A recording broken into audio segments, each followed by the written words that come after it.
कल्पना कीजिए, एक ऐसा युवा सन्यासी जिसने अपने तेजस्वी व्यक्तित्व, ओजस्वी वाणी और अद्भुत विचारों से न सिर्फ भारत को विश्व पटल पर चमकाया, बल्कि करोड़ों लोगों के जीवन का मार्ग भी बदल दिया।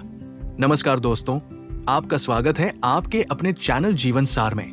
आज हम बात करेंगे उस महान व्यक्तित्व की जिन्हें दुनिया स्वामी विवेकानंद के नाम से जानती है।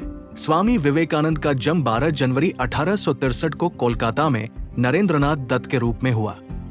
बचपन से ही वे अत्यंत बुद्धिमान, जिज्ञासु और ऊर्जावान थे। संगीत, खेल, अध्ययन और दर्शन, हर क्षेत्र में वे असाधारण प्रतिभा रखते थे। उनके मन में हमेशा एक सवाल रहता था, ईश्वर कौन है और क्या उसे देखा जा सकता है? इस प्रश्न ने उन्हें आध्यात्मिक खोज की ओर प्रेरित किया। इसी खोज के दौरान उनकी मुलाकात श्री रामकृष्ण परमहंस से हुई। पहली बार मिलने पर ही उन्होंने नरेंद्र के भीतर की सच्चाई और क्षमता को पहचान लिया। धीरे धीरे नरेंद्र उनके सबसे प्रिय शिष्य बन गए।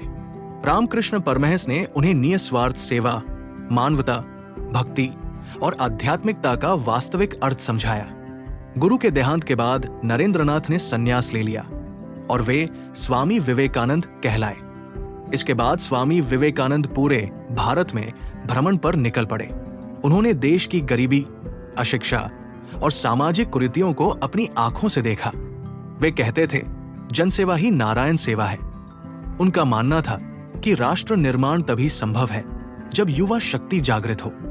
1893 में उन्होंने अमेरिका के शिकागो में आयोजित विश्व धर्म सम्मेलन में भारत का प्रतिनिधित्व किया। जब उन्होंने अपना भाषण sisters and brothers of America से शुरू किया तो हॉल तालियों की गड़गड़ाहट से गूंज उठा। उनके विचार, उनकी वाणी और उनका अद्भुत व्यक्तित्व दुनिया को मंत्रमुग्ध कर गया। उन्होंने पूरे विश्व को वेदांत और भारतीय संस्कृति की महानता से परिचित कराया। स्वामी विवेकानंद ने रामकृष्ण मिशन की स्थापना की, जिसका उद्देश्य शिक्षा, सेवा, मानव कल्याण और आध्यात्मिक अपलिफ्टमेंट था। उन्होंने जीवन भर ये संदेश दिया कि हर व्यक्ति के भीतर असीम शक्ति छुपी है, बस उसे जगाने की जरूरत है। उनका प्रसिद्ध वाक्य, उठो, जागो और लक्ष्य की प्राप्ति तक मत रुको, आज भी युवाओं के लिए प्रेरणा का स्रोत है। 4 जुलाई 1902 को मात्र 39 वर्ष की आयु में उन्होंने अपनी देह त्याग दी, लेकिन विचारों के रूप में वे आज भी जीवित हैं। स्वामी विवेकानंद ने हमें सिखाया कि जीवन का असली अर्थ सेवा, समर्पण और आत्मविश्वास में है। उनकी प्रेरणा और शिक्षाएं आने वाली पीढ़ियों को लगातार दिशा देती रहेंगी।